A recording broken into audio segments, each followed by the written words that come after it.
Hi, this is Stephen Meade, lifelong entrepreneur, business owner, and global speaker. Over the years, I've read hundreds of books and spent thousands of hours developing what I call the BullsEye belief system. And I've used that system to develop my own companies, as well as help others learn to be specific, targeted, and focused to get exactly what they want in life. Again, I'm Stephen Meade, and this is the BullsEye Guy podcast. Stephen Meade coming to you with another BullsEye Guy podcast. Little bit of a somber tone on this one. Any of you that are, well, you don't have to be tracking or following. You just have to be alive and breathing to know that there's a lot going on with coronavirus. And it's a pretty frightening time. It's a scary time, but again, it's a time to be prepared. And that's what I'm actually going to talk about today. I have a phrase that I've had for a while. It's don't be scared, but be prepared. And what I mean by that is there's a lot of information coming at us. There's a lot of changes. There's conspiracies and things. But there's also a lot of changes. Just in the last week, the changes for our civilization, for what we're doing in America, what's going on around the world have been dramatic. They're not draconian, but they are dramatic, and we all are going to have to change our habits and change the way we do things for as a world and civilization to potentially be safer. Not just for this one. This coronavirus is actually called CV-19 because it's the 19th variant or the 19th variation of prior coronaviruses. So we've been through this. It's a pandemic. This one's really come upon us quick, but there's still things that we can do. Are we all right, Eagle? We have a little social distancing. We're still here at the Groove radio stations. Great time. We're actually down on a Sunday where nobody else is here. We've got Eagle 6-7 feet off. Enna's back here behind the glass. So we're doing what we can. But what I'm going to do, and any of you that have been following the podcast, you know I'm a big proponent of lists. And I usually do my top 10.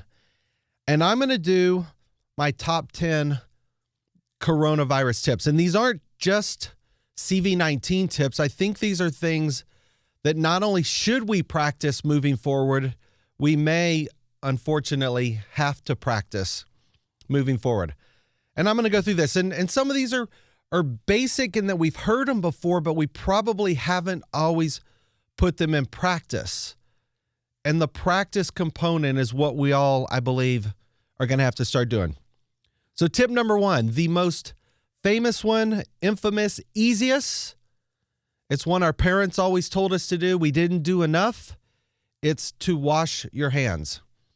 And when they say wash your hands, it's wash your hands all the time, soap and water for at least 10 to 20 seconds.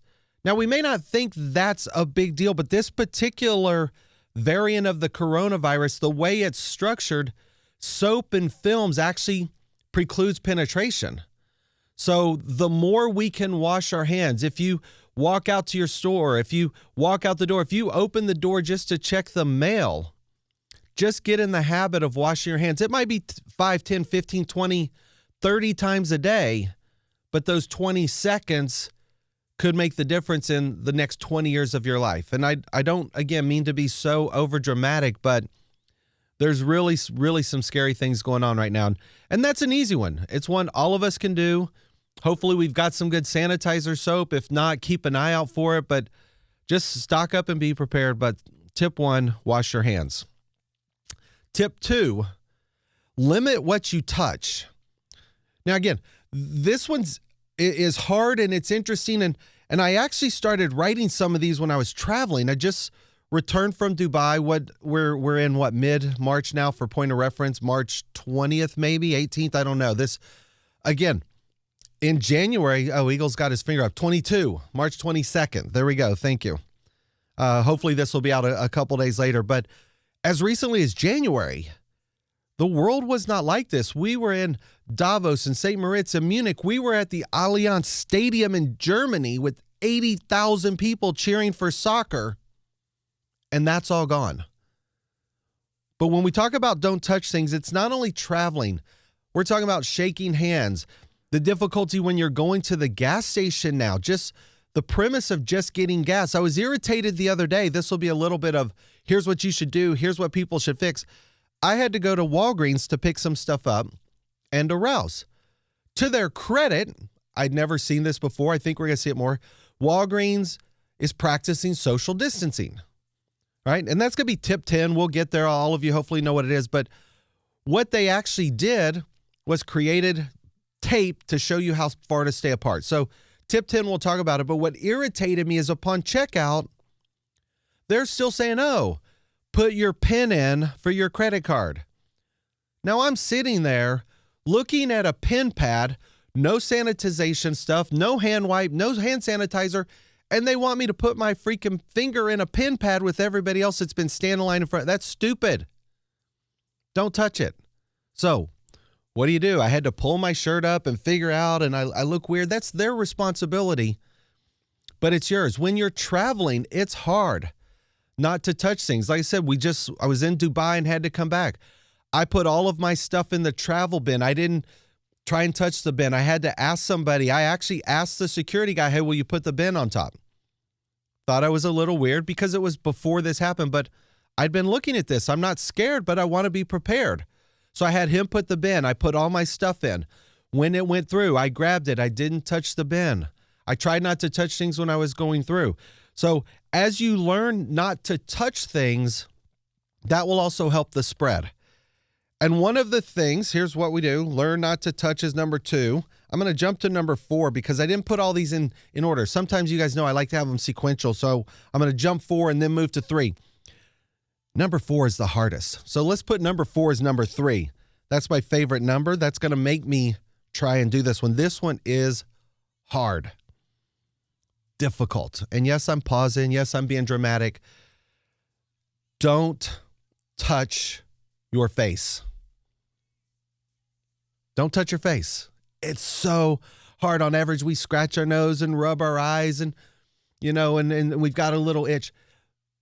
Every time you touch your face is another issue where supposedly, whether it's this virus or others, a lot of them enter through the membranes, through your eyes, through your nose, through your mouth. The more often you touch your face and your nose and your mouth, the more you have a chance to transmit not just this virus, actually anything. That's what I'm saying. Some of these tips are things we need to get better at as a society and as a whole. You don't want to be touching things and putting your fingers in your eyes or your mouth or your nose or making an itch. That one's tough. And that leads to this thing called masks. I'm conflicted on masks, right? So there's different levels of masks. There's these pure construction masks that they would sell at Home Depot. They don't do anything. They were just designed for painters and construction people to keep dust out. Then there's another level of masks that was a little more for when you were sick. And then there's these N95 respirator masks that are better. And then there's better ones than that. They're almost impossible to get now, but there's 2 schools of thought on masks. And I don't know which one I land on, but I'm going to tell you I'm beginning to land more on the other one. So the first school of thought on masks, talking about wearing masks. If you're not sick, then supposedly wearing a mask isn't going to help you.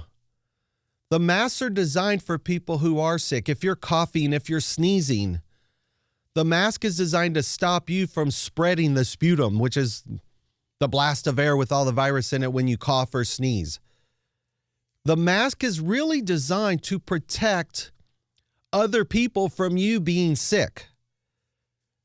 Now, the other school of thought is you should wear it anyway, just in case you're walking through, or I don't know which one. I've been under the premise of I'm not going to wear a mask, but I carry them with me. That's one of my other tips coming up. I'm starting to lean more towards an abundance of caution. Again, don't be scared, be prepared. So if you don't have masks yet, find a way to try and get some. Don't hoard them. Don't take boxes of them. Don't order them, because the scary part right now is the first responders and the people at the front line, the nurses and doctors who are there taking the swabs and doing the coronavirus tests. They're the ones who are exposed on our behalf, trying to protect us, to hundreds and hundreds of people. Hopefully, potentially thousands, not thousands infected, but thousands getting tested. There aren't enough masks.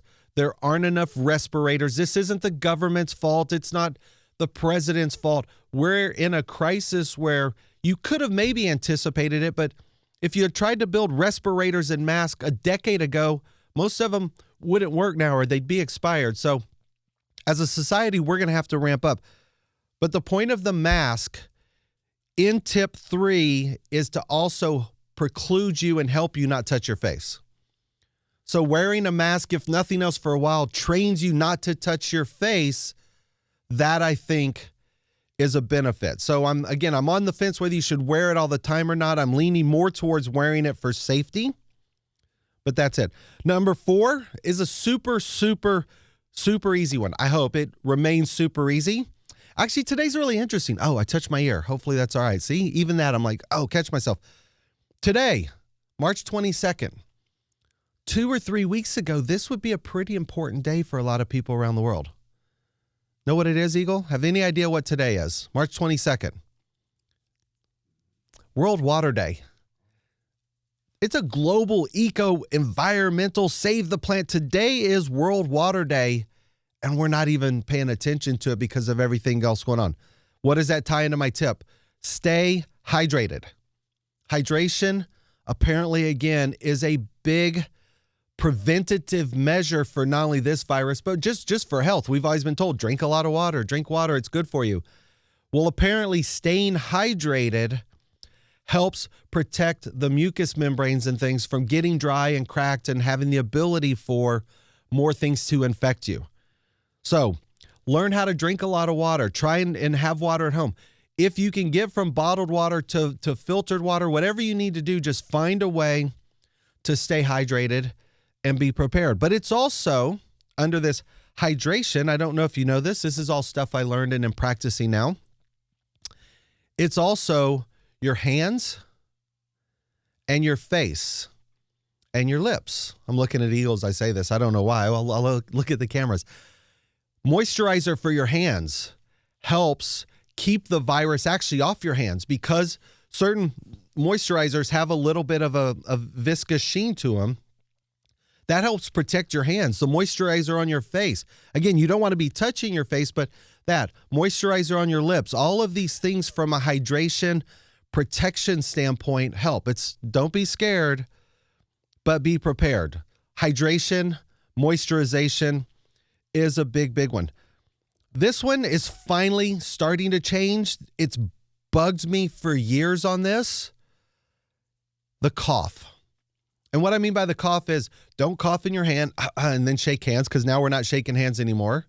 We're not fist bumping anymore. We're not hugging anymore. But one of these things people said is, elbow bump when you meet somebody. Elbow bump, don't touch. But then at the same time, they're saying when you cough, don't cough in your hand, cough in your elbow. You heard that, Eagle?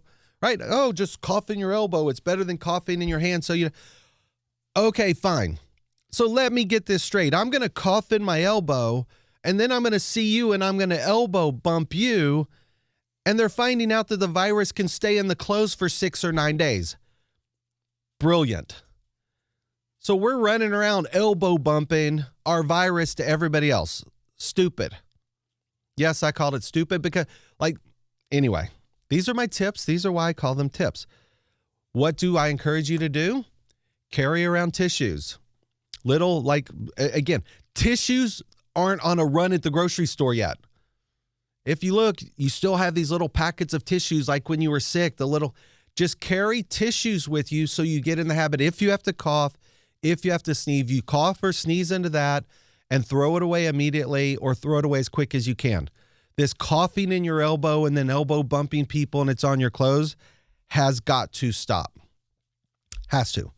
So, don't cough in your elbow. Carry that. Number 6, moving on. Sanitizers. Carry sanitizers, carry wipes. I know there's been a run on them. Some people still have them. But get in the habit, if you can, if you have it already, if you don't, carry sanitizers with you in the car. Carry it in your computer bag, even though we're all working at home now. We still have our computer bag if we have to go somewhere. Get in the habit of stashing these little things. Don't hoard. Not talking about buying cases, but have a little sanitizer if you can in your car.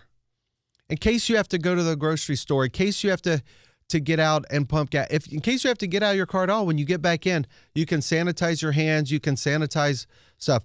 So carry sanitizers and learn about it. But the other tips, right? Again, some of these are somewhat obvious. The ones that I want to stress a little more, and this was prevalent and evident to me when I came back. Again, not that I was in Dubai, but Dubai was interesting because Uber, Lyft didn't really exist. Uber was there, but it was kind of slow. Cabs were everywhere and cheaper. So I'm always in a cab. How do you pay in a cab? You give the cabbie your credit card, along with the other 50 people before that have been in that dumbass car that also gave him their credit card. He'd hand me the credit card back. I'd, put it in my little wallet in my pocket and move. And I'm like, well, wait a minute. So I got in the habit of sanitizing my credit card and my phone. Those are the two primary items I consistently had in my hand. Phone's always at my head. So if I met somebody in Dubai, we were still shaking hands, hugging. It wasn't as cautious as it is now. But I had little sanitizer wipes. I had to shake the hand of the guys at the hotel and some of our potential investors, and then I'm wiping my phone down. Am I scared? No, but I want to be prepared, cautious. I don't know about the other people. So I started wiping down my phone, started wiping down my credit cards as a way to be safe. So kind of get in the habit of carrying this sanitizer, but not just on your hands. Look at the everyday items. Even so far as in this one, there was a bunch of them that came from Jay Sammet had some great tips out. I'm trying to think who else. Some of the big travel guys, but pens. I actually carry my own pens now because pens, again, were another one for transmission. How many of us has sat out at the restaurant, give the guy our credit card, he goes off to runs it, comes back, puts the thing down that everybody else has had where our credit card is. We open it up. There's the pen. We sign it.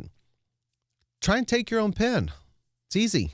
Like these are all just little steps that could be protective for you. Take your own pen, wipe your things down, learn how to wipe stuff down. This one's kind of interesting. I took it with me on travel. Now I'm actually doing it all the time. I took disinfectant wipes with me on the trip, and now I carry them all the time. They're in my bag. They're in my car anytime I travel or go anywhere. I have a Ziploc bag, and inside I was fortunate. I just happened to acquire and buy some of these before the world collapsed, not for anything other than I thought it'd be a good idea to have them. I actually have Lysol disinfectant bleach wipes. They're the little wet wipes. Well, to keep them wet, I put them in a Ziploc bag, and I carry them with me now everywhere I go. And I carried them with me on the plane. So when I sat down at my seat, I wiped my seat down. I wiped the armrest down. I wiped the screen down. But what I realized I didn't wipe down until a minute later, and I was like, oh, I really need to do that, was even the tray. The trays, when you sit down, are put up. So I'm wiping the back of the seat down. I'm wiping my headrest, the armrest.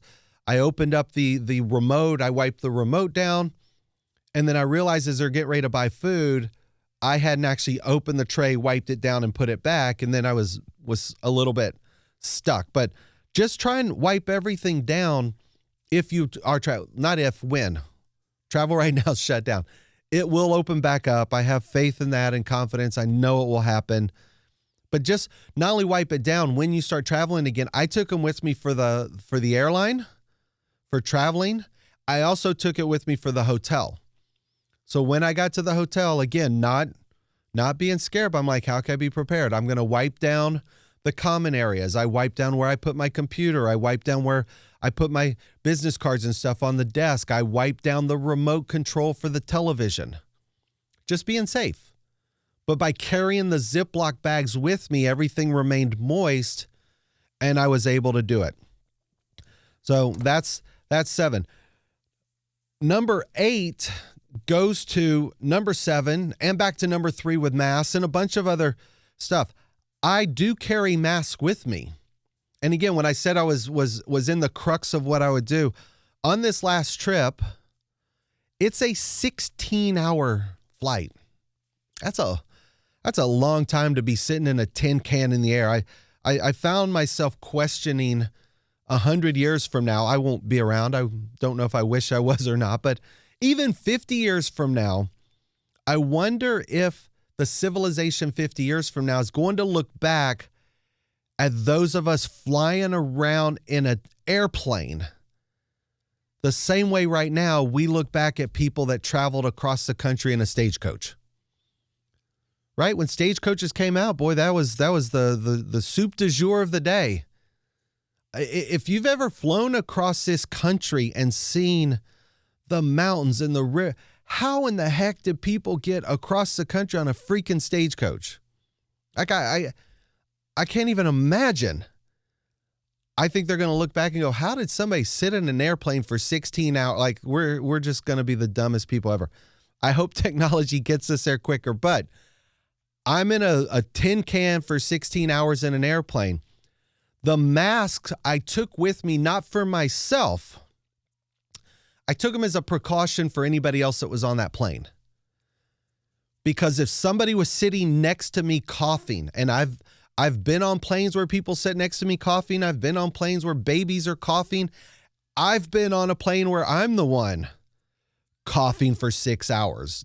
Not corona, just a cough or allergies or something. You know, before you didn't think about it. This last trip, I cleared my throat and 3 people on the plane plopped up like meerkats and looked around to see what was going. I'm like, it's just clearing my throat. I'm okay. And actually, there were only 10 people on the plane, so it wasn't that bad. If there had been 100, there would have been 30 meerkat heads looking at me. But the point was, I carried the mask with me for other people. If somebody's sitting next to me, if they're sick, if they're coughing, as a courtesy, not, oh my God, you're doing that. As a courtesy, I want to be able to say, hey, by the way, here's a mask. I have an extra one. Would you like it?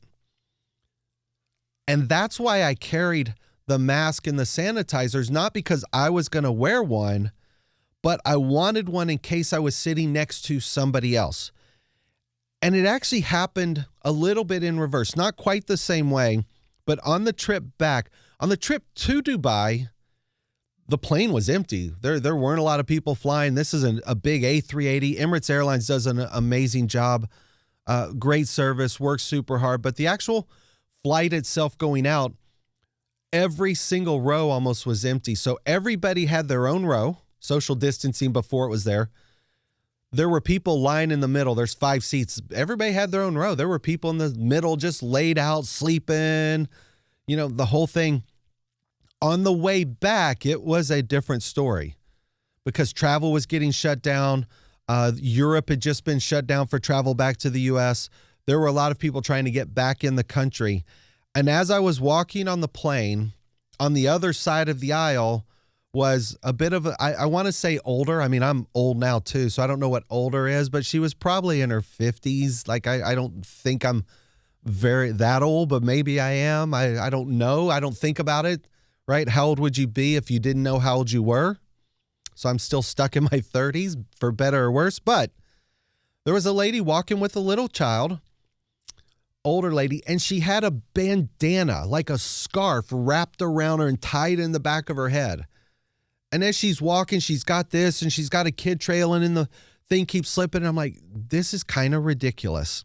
So we got through and got to my seat, and I grabbed 2 masks, and I walked back through, and I said, by the way, I have an extra mask. Would you like it? And as far as I can tell, because she didn't speak English, I'm pretty sure she was saying thank you. She was so appreciative just with her eyes and stuff. And her kid, I didn't do it for me. I did it for her. It was something that was able to help her feel safer. Now, whether she was sick and coughing, whether she's trying to protect herself so she doesn't get, I don't know. I don't care. I just know I had extra masks and was able to do that for somebody else. So I'm now carrying masks with me and sanitizers. I may start wearing them myself, but at a minimum, I have them for other people. All right. So that's my tip number 8. Tip 9. I say this is an easy one. For me, it's really difficult. It might get easier now with this, quasi, stay at home, which, by the way, it's no longer called shelter in place. Again, this is the government idiocracy of misnomers. Shelter in place means you are in a room or location. You are not supposed to move. It was designed for if there's unfortunately an active shooter or somebody loose in the neighborhood, something that was historically going to be resolved for the most part in 2 or 3 hours. Shelter in place was not designed for you to stay locked up in a building, a room, or a house for days on end. So this messaging from the government is starting to change, and I believe personally it's going to be called a stay-at-home initiative. It's safer at home. So shelter in place means active shooter, something you cannot move. You're in lockdown because if you walk out, they're going to. Safer at home says, hey, you're safer at home right now. You need to stay at home. You need to be cautious of when you go out. You need to, be careful. But if you're home more, number 9, try and get more sleep. Sleep supposedly, I say supposedly, I'm not the best at this. I sometimes average 2 to 4 hours sleep a night. I've done, the trip in January, I averaged less than 4 hours sleep for 8.5 days. I've gone 2 or 3 days without sleep at some of these events. Again, I'm not proud of it. I'm not bragging about it. Just I've learned to sort of operate on less sleep when I need to, and if I can get more sleep, I will. Getting sleep helps your immune system. It helps everything regenerate. And if you're home more, you might be able to be more effective, right? If you think about the amount of time potentially to work, again, I want everybody back at work. I want things working. I want the world back as it is. But at home, depending on whether you've got kids or pets or things, if you take that travel time out, a lot of people have to travel to work. There's 45 minutes or an hour. You've got to get ready. You're back. There's 2 or 3 hours of efficiency you might gain if you're at home. Again, I'm not hoping this extends, but if you're home, you may be able to get more sleep, be more efficient, protect your immune system. And then number 10 is social distancing. I wrote something again the other day. I think the person of the year, even though it's not a person, Time Magazine's done some weird things with what they call a person. I think the person of the year for Time Magazine is going to be coronavirus, CV-19. And I think the word for the year will probably be social distancing. I hope the word for the year is whatever the cure is that they come out with, and that becomes the word. But for right now, the word is social distancing. And social distancing basically means, I don't want to get technical, not scientific, like I don't know the answers, but apparently when you cough or sneeze, that cloud, that release of sputum and air and virus extends to about 3.5 feet. Every time we sneeze, that's what happens. Even if we cough and cover, we're still expelling. And so this distance of 6 feet helps stop and preclude the spread and the contagion. And the problem with this particular virus so far is a lot of times you don't know if you have it. So without testing for all, you don't know if you have it. If you're not sick and don't have symptoms, you're not going to get tested, which means the opportunity, if you do have it, to potentially infect or impact others is greatly enhanced. And so this idea of social distancing is really a method. It's one of the only methods we have right now as a society to try and control the spread. And you may think, oh, I'm not sick. I don't feel sick.